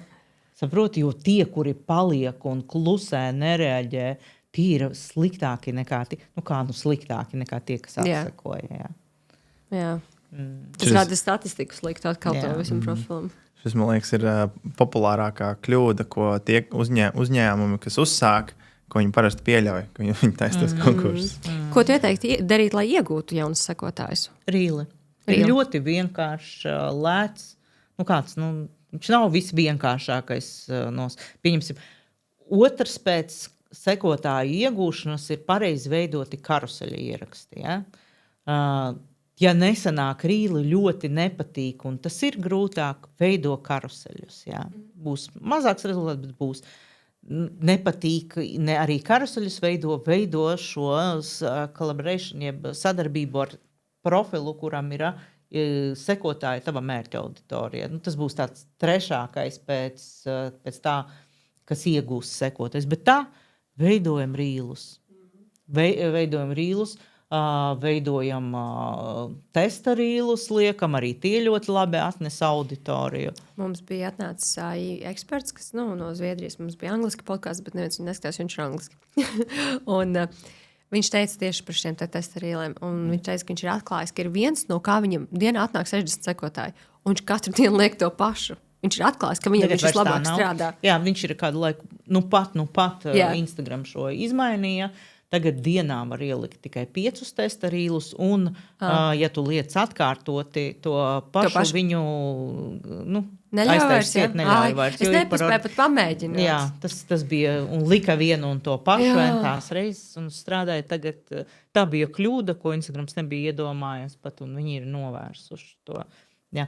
Ja mēs runājam par rīliem, tad pieņemsim, kas atved sekotājus, tad vismazāk atved pārdodošie rīli, lojalitātes, kas ir tava personība, drusku vairāk atveda šos tava personība dzīve, un visvairāk vērtības rīli, kurās es iegūju kaut kādu vērtību no tā, jeb ekspertīzes rīli, sauc viņus kā gribi. Tie atved visvairāk. Un tev jāzina, kas tev mērķi auditorija, lai viņiem būtu vērtība. Jā. Atkal mēs atgriežamies pie pašiem, jo, kad cilvēks saka, es nāku pie tevis, individuālie klienti, sāksim ar profilu noformējumu. Stop. Nē. Vispirms izanalizēsim mērķa auditoriju dziļi, pēc tam izanalizēsim tavu zīmolu vai personīgo zīmolu dziļi, un tad tikai ķersimies klāt noformējumam profilu, un tikai tad liksim līdz saturam. Iepriekš ir man arī apmācības visgrūtākie pirmie moduļi ir šie. No sākuma šī analīze, tev jāpastrādā būs ar analīzi, jābūs garlaicīgie, kas devi, paldies Dievam, tagad mākslīgais intelekts drusku atvieglo, pa kaut kādiem 20-30% tas ir atkarībā no tā, cik profesionāli prompts ir izveidots. Ne jau paņemts šitie īsie prompti, tu esi ģeniāls mārketinga eksperts. Jā. Uzraksti labāk. Jā. Ja bija izanalizē manu mērķa auditoriju. Nevis nesmieties. Vēl tev ir? Jā, paciešamies. Vēl 3. Labi. Ir ok nopirkt sekotājus, lai ātrāk iegūtu īstus sekotājus. Tas radīs uzticamību. Nē, tas ir tas pats, kas par giviem. Tu vienkārši jau no sākuma. Pirmkārt, tu riskē ar to, ka tev noņems profilu Instagram. Tas ir viens ar pirktajiem. Otrs, tev būs ļoti slikta statistika. Un tev pēc tam nāksies manuāli viņus iztīrīt. Vienkārši. Es vispār neredzu nevienu iemeslu, kāpēc to darīt. 1000-kārt nē.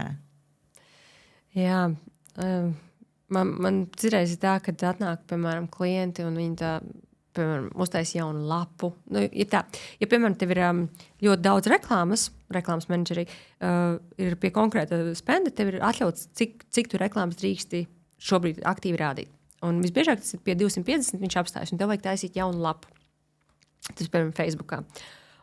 Un Facebookā, tā kā viņi uztais jaunu lapu, viņi saka, es negribēju, lai man izskatās, ka tā ir fake lapa, tāpēc es nopirku sekotājus, un man tāds pats atkal. Tā kā, un vienkārši kaut kādi cilvēku pieņēmumi, kad tas izskatās uzreiz īsti. Varbūt ieliec saturu, tad izskatīsies īsti. Varbūt sāksim ar to, nevajag pirkt 4000 sekotājus, kur cilvēkiem jau uzreiz ir skaidrs, ka tad tas ir fakes. Tev nav neviena posta, tev nekā nav, un tev ir 4000 sekotāji. Plus vēl tas algoritmam visam. Jā. Bet tam, ja tu tā zini, tu ieej vienkārši paskaties, kas ir tie sekotāji.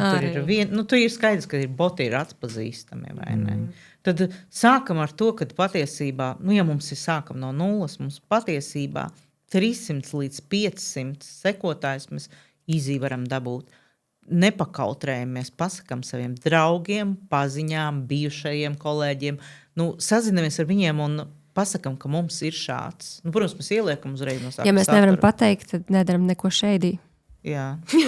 Ja kauns teikt, tad nevajag taisīt tādu. Bet mums ir šis loks, 300 cilvēki noteikti mums ir šis paziņu loks. Tur ļoti lielam introvertam jābūt. Jā? Lai nebūtu 300 cilvēku paziņu loka, kas uzreiz piesakos. Jā. Bet es zinu cilvēks, kas speciāli sākumā nobloķē vēl ģimeni, lai tikai neredzētu, ka viņi video taisa. Daudz ir, jā. Man arī klientiem ir daudz. Jā. Ja tas palīdz dvēselē, ko tu Cilvēki ir dažādi, jā. Tātad. Vienā kontā strādās visur. Kopēt konkurentu video ir labākais, ko darīt. Nē, absolūti nē. Kopijām neseko, no kopijām nepērk. Tas arī ir mans šis. Bet sākotnēji, kamēr mēs atgriežamies šeit pie tās nasmotrinistikas, jo tu pats sāc radīt trendus, iesākumos, tāpēc es arī esmu šādu veiksmīgu rubriku palaidusi, kur ir vairākas sērijas, kur es tās nedēļas trendus, kas tikko sākas, apkopoju, lai un es atlasu tādus nevis tur ar dejošanu un ar ākstīšanos, bet tādus, ko var pielāgot jebkurš bizness. Es tādu saturu tagad liekusi, iesākusi, un, protams, no sākuma tu vari diezgan, lai iesāktu, lai iemācītos veidot, tu vari atkārtot šos, pielāgot savai nišai, kaut ko pamainīt, atstāt, pieņemsim, tikai to mūziku, jeb to domu tikai atstāt, ja? Un veidot šādi. Bet, protams, jau nākamais līmenis būs, ka tu pats veido trendus un it sevišķi, ja tu kopē konkurentu, pieņemsim Latvijā viens lūpu krāsas pārdod zīmols un ražo, tas tikko izdomāja lūpu krāsas, varbūt, un otrs tieši tas pats.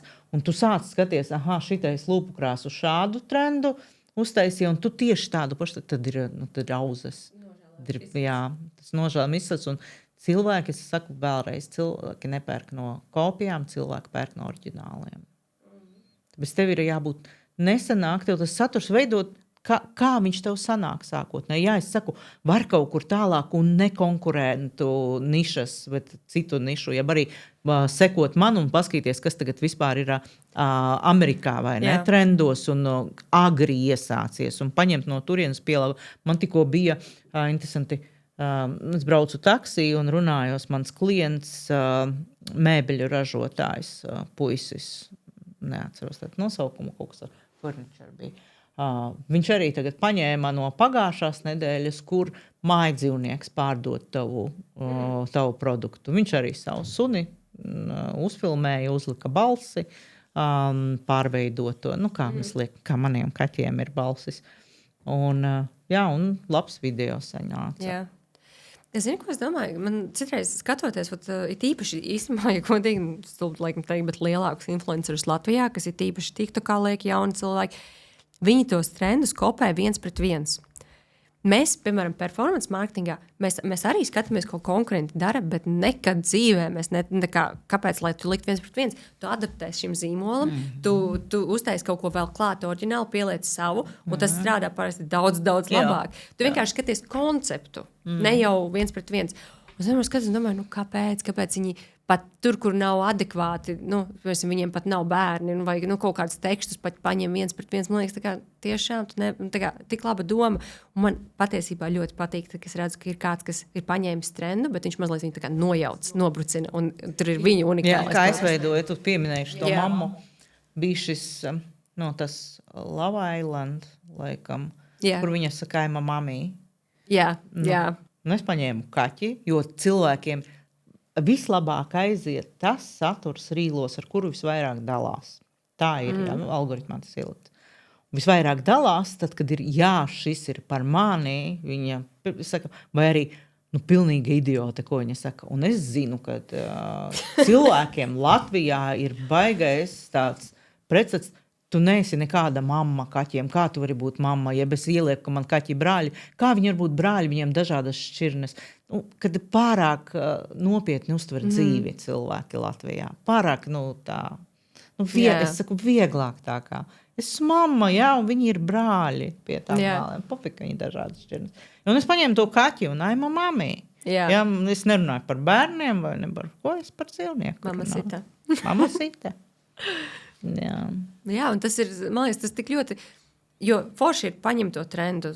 Mums arī komandai patīk ņemt tos trendus, paskatās. Un lai ņem, man patīk arī, lai viņas ņemās un dara, bet ir jāieliek savs. Ir jāpielāgo, jāpārveido. Jāpaņem no trenda tas sāls, kāpēc viņš ir cilvēkiem patīk. Un viss pārējais jāpastaisa par savam. Jā. Un tas iedod to dvēseli arī tam saturam kā tādam. Cilvēki to novērtē, jā. Pat ja viņi jau ir redzējuši tādu. Šis teksts iedošu priekšskatījumu, kam ir domāta. Ir tā, kad, piemēram, ja paņem uzņēmums, sociālo tīklu meiteni un nav skatījumi, un tad viņš saka, sūdīgi posti, jo labs posts atradīs savu īsto mērķu auditoriju. Jā vai nē? Nav skatījumi. Pagaid, kāda ir priekšvēsture? Pieņemsim par rīliem. Jā, mēs neveidojām nekad rīlus. Tagad mēs paņēmām meiteni, kura mums sāks veidot rīlus, un tu jau 2. dienā gribi rezultātu. Nekā sākumā nebūs. Apmēram 2 līdz 2 mēneši algoritmam ir vajadzīgs, lai viņš saprastu, kādai auditorijai rādīt tavus rīlus. Tas ir kaut ko jaunu ieviesis, ir vajadzīgs laiks. Tas ir, ja prasa uzreiz 1. mēnesī baigos rezultātus, vai ne? Tas ir par to, kā tu vēl šo domāji. Nē, es domāju, tu, man liekas, ļoti labi ir atbildēji. Vienkārši ļoti daudzi, tīpaši, piemēram, tad, kad mēs sākām arī kaut vai to viral izaicinājumu, tad arī viņas gaidīja, kad, ja izpilda visus punktus, ko saka, tad kad būs tūlīt. Bet, lai cik tas video būtu labs, tā nestrādā vispār neviens sociālais tīkls. Tas nav iespējams. Tad tev ir jāmaksā reklāmām un jābūs to, lai tev kaut kas būtu tā kā tie skatījumi. Bet atkal, kāds ir tas tavs, ko tu gribi iegūt, tavs iegūms. Ja tev ir cipars, cik cilvēki redzējuši, tad samaksā par to. Jā. Ja tas ir tas, ko tu gribi panākt. Bet, viss prasa laiku. Tā kā, Un tas prasīt, ja uzņēmējs prasa, lai viņa rīli kļūst viral, tad viņš ir drusku dumšs. Jo viral rīli praktiski neviens viral rīls neatnes pirkumus. Tur nav nekādas sakarības. Es lieku tos kaķus, lai man arī ir viral, lai man atpazīst, šis ir personīgais saturs, lai atpazīst, jo mani uztver cilvēki kā pārāk bargu. Man vajag mīkstināt pēc auditorijas aptaujas. Jā, varētu tā būt. Tu esi skorpions. Nē. Tad vajag mīkstināt, pataisīt sevi pūkaināk. Kas mums dara pūkaini? Bērni, man jau ir tas bērns kā zirgs izaudzis, vai ne, jau gandrīz 2 metri. Un kaķi, tas ir visīzī sev sataisīt pūkainu, ja? Un tāpēc es tādus taisu, bet viņiem nav nekāda sakara ar pārdošanu un nekad nevar būt. Jo pārdodošs saturs, jeb saturs, kas tev atved pircējus, ja mēs tā ņemam tieši bez visas uzsildīšanas, viņš nekad nekļūs viral. Nekad viņam nebūs daudz skatījumu. Tas tā tas ir vienkārši. Es saku, ja notiek, tad tas ir vienkārši kaut kāds izolēts gadījums, kam nav nekāda kopsakarība, ko analizēt. Tas vienkārši... Izņēmumi vienmēr apstiprina, kā tur bija tas teiciens, apstiprina pieņēmumu. Jā. Es saku, mums arī, tur tajos izaicinājumos, tur tādi aizgāja viral, kur, nav vispār nekāda, to nevar otrais atkārtot. Tur nekā nav. Jā. Un es tāpēc gribētu vienkārši, lai cilvēki tie, kas sadarbojas ar sociālo tīklu cilvēkiem, kas izstrādā tieši organisko saturu, lai neliek tik milzīgu spiedienu uz kaut kādiem rezultātiem, kas tad, kad tu pieprasi rezultātu, tam ir jābūt pamatojumam. Tāpat kā atnāk pie mums, un mums pieprasa konkrētu apgrozījumu vai rezultātu, mēs nekad dzīvē nepiekritīsim kaut kādam darījumam, kam nav faktisks pamatojums. Tas viss ir matemātikā, tam visam ir racionāls izskaidrojums, loģika. Mēs nepaļaujamies uz veiksmi. Uzņēmējiem ļoti gribas būt veiksminiekiem. Viņš ir vienīgais veiksmīgais, un viņam sanāks, jo viņam ir unikāls produkts, personība, jebkas. Bet, diemžēl, ja mēs skatāmies, cik daudz ir uzņēmēji, visi nevar būt veiksmīgi.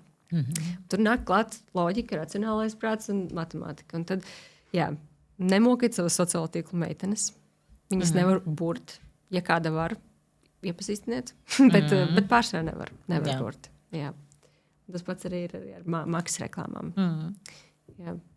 Mani apgalvojumi ir beigušies. Tas ir tas, ko mēs pārsvarā dzirdam no mūsu klientiem. Cilvēku runā, jā. Klienti arī daudzi, piemēram, jauc tieši to performance marketingu ar organisko, kad, piemēram, pirms mūsu sarunas teica, kāpēc manai reklāmai nav laiki? Jo viņai nav jābūt laikiem. Ja mēs uzstādām, ka mēs gribam pirkumus, tad tas ir tas, ko mēs mēram. Jo reklāmu, maksas reklāmu var arī palaist, lai ir laiki. Var palaist, lai skatījumi.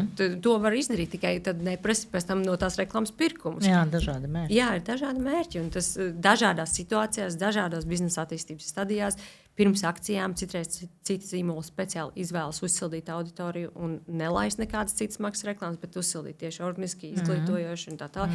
Ir dažādas mārketinga stratēģijas, un tev ir jāzina, kurā posmā tu esi un kuru rīku izmantot. Vai tev ir kaut kas, ko tu pirms mēs beidzam gribi novēlēt kādam vai pamācīt? Respektīvi, tas mans novēlējums būtu pacietība. Un, kad nekas nenotiek pavēlti, tev vienmēr ir jāmaksā ar naudu vai ar laiku. Tev ir jāizvēlas, ar ko tu gribi, kas tev šobrīd ir vairāk. Un pacietība gan vienā variantā, gan otrā pacietība. Nekas nenotiks. Tu rīt nepamanodīsies bagāts un populārs. Pacietība tikumiņš. Santa Lasman. Paldies tev, ka atnāci. Paldies, ka uzaicināji.